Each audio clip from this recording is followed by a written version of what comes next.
Good evening, visitors. Welcome to the Australian War Memorial's last post ceremony. My name is Troy Clayton, and joining us today from the Royal Australian Navy is Petty Officer Benjamin Hale. We warmly welcome the family of Private Alban, Edward, Sandover, Marshall, who are watching the live stream of this evening's ceremony.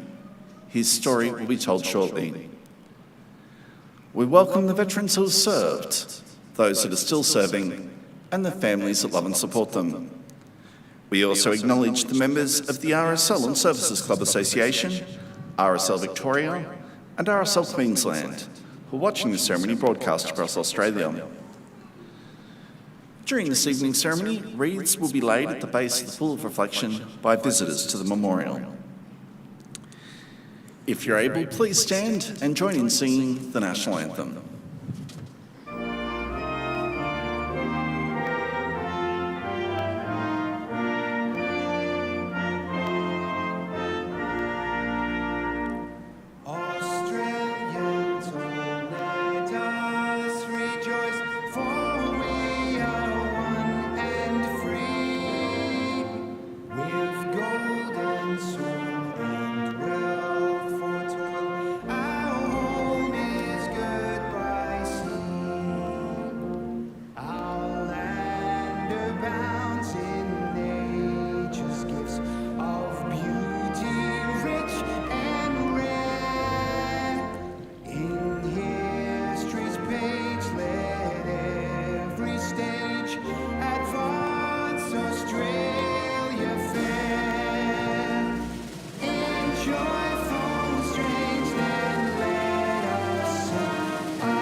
Thank you. You may be seated.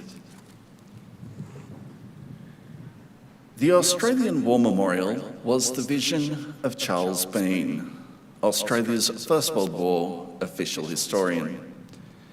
Bean landed with the Australian troops on Gallipoli and stayed with them at the front through to the end of the war. The idea of this national memorial and museum came to him at Pozières, France, in the depths of the bloody fighting of 1916. Bean's idea was that this would be a place where families and friends could mourn their loved ones buried in faraway places. It would also be a place that could help all Australians understand what these men and women had endured and what they had done for us. Bean's vision, to which we remain true, is best expressed as inscribed in the entrance to the memorial's galleries. Here is their spirit, in the heart of the land they loved, and here we guard the record which they themselves made.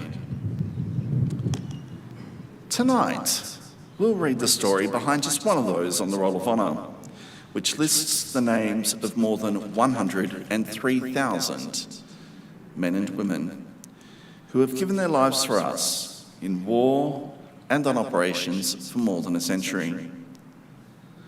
But first, we present a lament, Flowers of the Forest. Wreaths or floral tributes will now be laid at the base of the Pool of Reflection.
Today we remember and pay tribute to Private Alban Edward Sandover Marshall.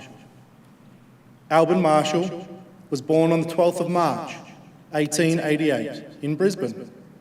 Known as Ted, he was the eldest of 3 children, born to William and Julia Marshall.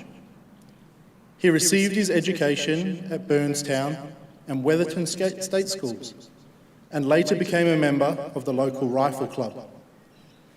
After completing his schooling, Ted went on to become a farmer at a property in Wetherton, where he was working at the outbreak of war in 1914. Ted Marshall enlisted in the Australian Imperial Force on the 11th of May 1916. His brother William had enlisted a year prior and was already on active service abroad.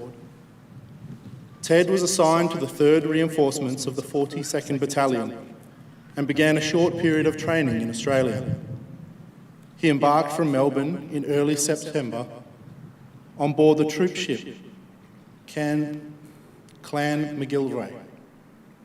Private Marshall arrived in England in November 1916 and was sent to camp to continue training with his comrades. After a month in camp, he contracted influenza and was sent to hospital to recover. He returned to duty in early January 1917 and wrote to his father from the training camp.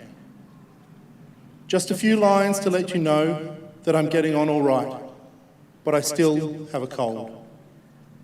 Now, Dad, I must tell you that I'm leaving for France tomorrow night, and I will send my address when I get over."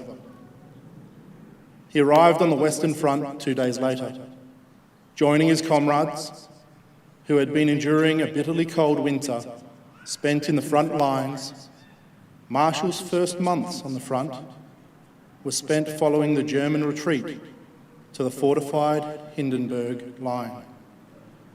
By mid-1917, the operational focus of the 3rd Division had shifted to Ypres, salient in Belgium. As other Allied units fought to break through German lines at Bullecourt, Marshall's unit was sent to the Franco-Belgian border in preparation for a major attack. The 42nd Battalion spent April and May of 1917 engaged in training and working parties to prepare themselves in their trenches for battle. On the 25th of May, Allied aircraft and artillery began targeting German lines. Marshall was in the trenches with a working party later that afternoon when the enemy began shelling and firing on his position. Private Marshall was hit by enemy gunfire, sustaining a severe wound to his head. He was rushed to an advanced dressing station for treatment, but little could be done for him. He died later that afternoon. He was buried nearby at Strand Military Cemetery, where his remains lie today. His family later posted a memorial notice to him in the local newspaper which read, "He gave his life for king and country, loved by all who knew him." Private Ted Marshall was 29 years old. His name is listed on the Roll of Honour on my right, among almost 62,000 Australians who died while serving in the First World War. His photograph is displayed by the Pool of Reflection. This is but one of the many stories of service and sacrifice told here at the Australian War Memorial. We now remember Private Alban Edward Sandover Marshall, who gave his life for us, for our freedoms, and in the hope of a better world.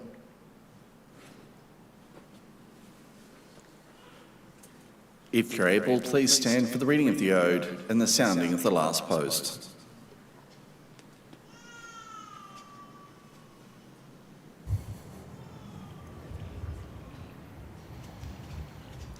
They shall grow not old, as we that are left grow old.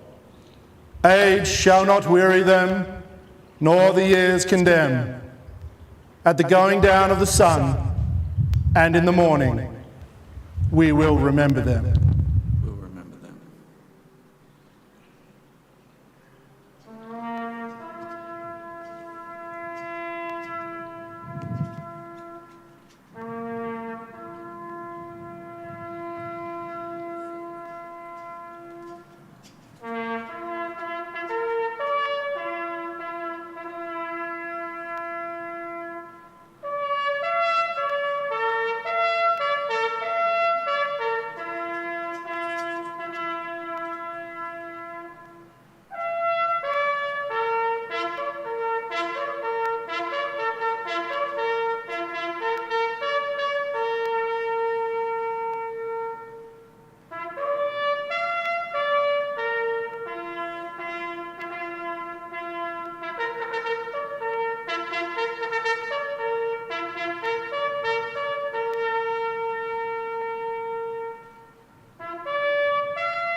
Lest we forget.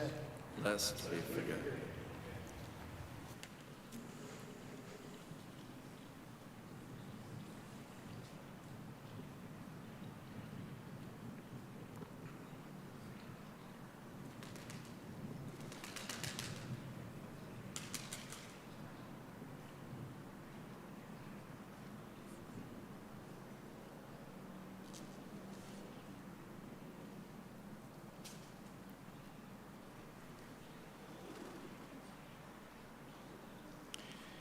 We leave you this evening with the words of the memorial's founder, Charles Bean.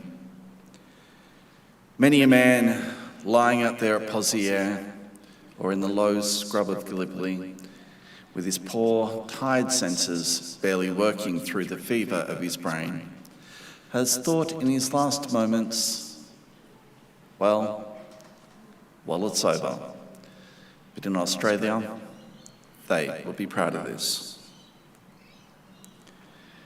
Ladies and gentlemen, girls and boys, that concludes the last post ceremony. On behalf of the Director and staff, thank you for visiting the Australian War Memorial today and for your continued support of the Memorial's development project. And we wish you all a very pleasant evening. Thank you.